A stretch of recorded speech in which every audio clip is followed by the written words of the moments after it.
Hello mga kaberks. Magandang hapon. Yung mga babae at saka yung mga asawa natin, sila yung tinatawag natin na ilaw ng tahanan. Ilaw ng tahanan.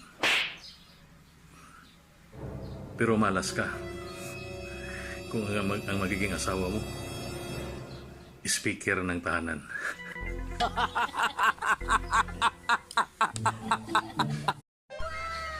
Hello mga kaberks. Magandang hapon. Yung mga babae at saka yung mga asawa natin, sila yung tinatawag natin na ilaw ng tahanan. Ilaw ng tahanan. Pero malas ka kung ang magiging asawa mo,